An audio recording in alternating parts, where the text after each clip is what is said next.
The message news में स्वागत है। मैं नवेद आलम। हमारे साथ पूर्णिया जिला के एमआईएम के जिला सचिव डॉक्टर अबू सायम है और क्षेत्र के दौरे पर है। खासतौर पर बिहार विधानसभा चुनाव 2020 है, उसी से खास बातचीत हम करेंगे। क्या तैयारी चल रहा है सर विधानसभा चुनाव का?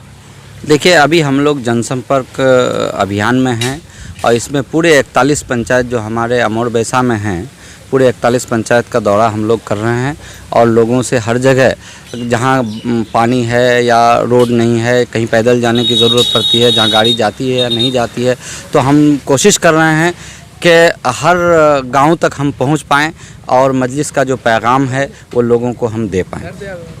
अच्छा, पूर्णिया जिला में खास तौर पर जो टिकट का ऐलान हुआ है तो 2 विधानसभा हुआ है, एक बैसी विधानसभा, अमोर विधानसभा। तो अमोर विधानसभा से आप टिकट का दावेदार भी हैं एमआईएम का? ये देखिए, मैं दावेदार नहीं हूँ, मैं पार्टी का चूँकि जिला सचिव हूँ और जिला सचिव होने के नाते हमारी जिम्मेदारी है कि मैं मजलिस का पैगाम हर घर तक पहुँचा सकूँ। इसी के लिए मैं मेहनत कर रहा हूँ। क्या लग रहा है इस बार यहाँ पर, चूँकि ये कांग्रेस का गढ़ रहा है और लगातार लोग कांग्रेस को ही यहाँ पर वोट देते आ रहे हैं और पिछले बार लोकसभा चुनाव में अगर एमआईएम का हार हुआ था तो इसी विधानसभा एक बड़ा रोल रहा। तो क्या लग रहा है विधानसभा चुनाव 2020 में?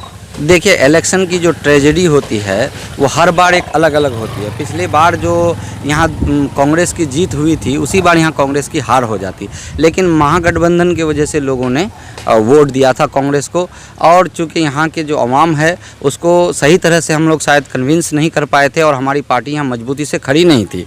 और लोग कब यहाँ का मिजाज है कि कांग्रेस को नहीं जिताओगे तो बीजेपी जीत जाएगी, इसलिए कांग्रेस को जिताना ज़रूरी है और लोगों के पास कोई विकल्प नहीं था।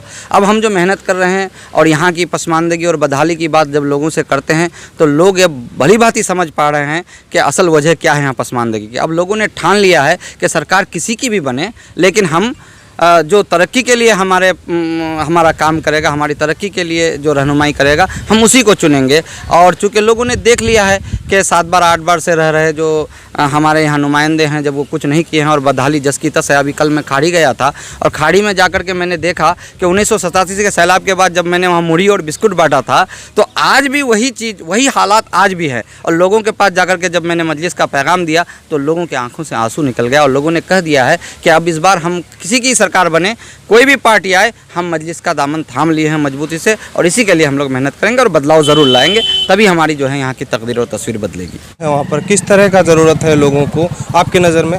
मेरी नज़र में ये है कि हिंदुस्तान का सबसे अगर पिछड़ा कोई इलाका है तो वो हमारा सीमांचल है और सीमांचल के अंदर में अगर कोई पिछड़ा इलाका है तो वो अमोर विधानसभा है। और यहाँ जो इंफ्रास्ट्रक्चर है, सड़क पुल जो भी है, वो बिल्कुल इस तरह से है कि 70 साल पीछे है आज भी ये।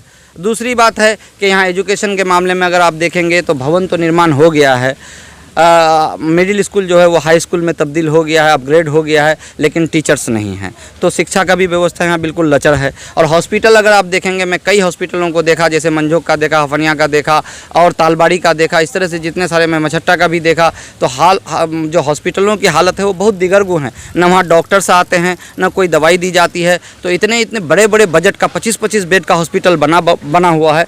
ये बड़े बजट के हॉस्पिटल में अगर डॉक्टर नहीं है तो हॉस्पिटल बनाने का मंशा क्या था?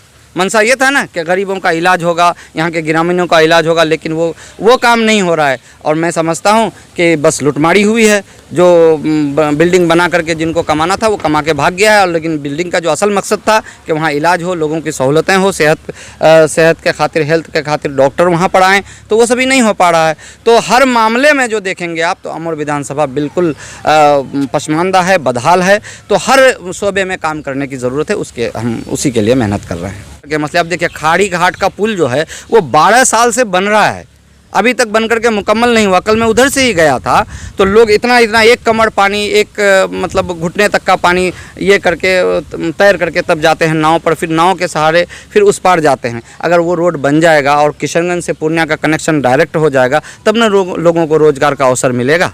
तो इस बार भी अगर आपको इल्जाम लगे बीजेपी का एजेंट, तब आपकी क्या प्रतिक्रिया होगा? देखिए, बीजेपी हमारा प्रतिक्रिया क्या होगा, हम तो यहाँ की मुफलिसी के लिए, लाचारी के लिए, बदहाली के लिए हम अपनी आवाज़ बन करके, मजलिस की आवाज़ बन करके लोगों को पैगाम पहुँचा रहे हैं। लोगों की समझ में भी आ रही है कि बदहाली किस वजह से है।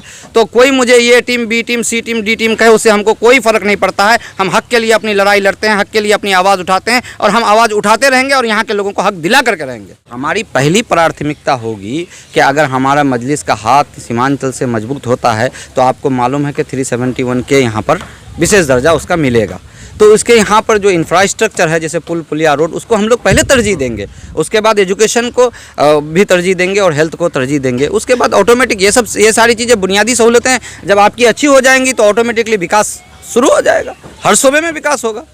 तो यहाँ के लोगों को भी मैं वही वादा करता हूँ कि हर जगह का जब होगा तो आपका भी इंशाल्लाह ज़रूर होगा। आखिर में एक सवाल है कि अमर विधानसभा और खासकर पूर्णिया की जो भी विधानसभा है, वहाँ की जनता को आप क्या मैसेज देना चाहेंगे? मैं यहाँ की जनता को मैसेज देना चाहता हूँ कि अब इससे पिछले 70-72 सालों से जिन मुद्दों पर आपने वोट किया, आपने कभी बीजेपी की सरकार को गिराने के लिए वोट किया, कभी कांग्रेस की सरकार को बनाने के लिए, कभी आरजेडी की हिमायत किया, कभी जेडीयू की हिमायत किया, लेकिन किसी ने आपके साथ इंसाफ नहीं किया। सबने आपके साथ दगाबाजी किया, धोखा किया। अब आप लोगों को चाहिए कि इस 70 साल 72 सालों का मुहासबा करें और आप मजलिस का साथ दें, मजलिस का हाथ थामें। इंशाल्लाह ज़रूर आपके साथ और नाइंसाफ़ी नहीं होगी। हम लोग मजबूती के साथ यहाँ की तरक्की के लिए काम करेंगे और यहाँ की तकदीर और तस्वीर बदल करके रहेंगे। तो हमारे साथ पूर्णिया जिला के जिला सचिव डॉक्टर अबू सायम थे और उन्हीं से बातचीत हम कर रहे थे। खास आप मेरे नए न्यूज़ चैनल में आप नए हैं तो सबसे पहले चैनल को सब्सक्राइब करें, लाइक करें, अच्छा लगे तो